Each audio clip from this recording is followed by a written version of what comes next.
यकसर का मतलब कंप्लीटली, पूरी तरह से, पूर्णतः, एक सिरे से दूसरे सिरे तक, यकसर। पटरानी किसे कहते हैं? पटरानी क्या कोई ख़ास रानी होती है या क्या होती है? तो दोस्तों आपको बता दूं कि किसी भी राजा की रानियां बहुत सारी होती थी, उनमें जो सबसे इम्पोर्टेंट रानी होती थी, जिसको राजा के साथ सिंहासन पर बैठने का सौभाग्य प्राप्त होता था, अधिकार था, वो पटरानी कहलाती थी। ठीक है, पटरानी। और आमतौर पर ऐसी रानी जो थी वो राजा की पहली बीवी हुआ करती थी। इसके एग्जेप्शंस भी थे, अपवाद भी थे, लेकिन मेन यही है कि पटरानी वो रानी होती थी जो सिंहासन पर राजा के साथ बैठती हो, बैठने की अधिकारिणी हो।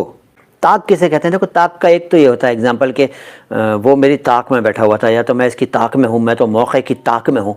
तो यहाँ ताक है, ताक हिंदी में का के नीचे नुक्ता नहीं है। इसका मतलब क्या है? तलाश में बैठा हूँ, इंतज़ार में बैठा हूँ, मौके की तलाश में, मौके के इंतज़ार में। ठीक है, यह है ताक में बैठना। और एक और होता है ताकना, कि ताकना का मतलब ताकना, घूरना, देखते रहना। ताकना से तकना बना है, राह तकता हूँ, राह तकती हूँ, राह तकती थी, राह ताकती थी, यानी देखती थी, देखता हूँ, देखता है, ताकना। ठीक है। और एक ताकना और होता है, बहुत ताक रहे भाई हैं, और बहुत ताकते बैठ के, यानी छेड़छाड़ वाली नज़र से देखना, ये भी इसका एक प्रचलित अर्थ है। और ताक जो होता है, ताक यानी हिंदी में का के नीचे नुक्ता, वो होता है जुफ्त का ऑपोजिट, इवन का ऑपोजिट, ऑड। ठीक है, तो उर्दू में ताक। तो अच्छा, एक होता है ताक वो जो दीवारों में पहले बनाई जाती थी, पुराने घरों में अभी भी मिल जाएगी देखने को। दीवार में एक स्पेस होता था, आला भी कहते हैं, ताक भी कहते हैं।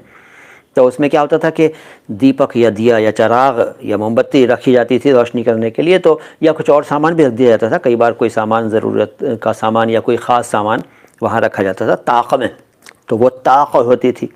अच्छा, एक और इसका एग्जाम्पल है कि भाई उन्होंने तो सारे नियम कानून ताक पर रख दिए, ताक पर रख दिए। ताक मतलब साइड में रख दिए, हटा दिए, नज़रअंदाज कर दिए, ये इसका एग्जाम्पल है।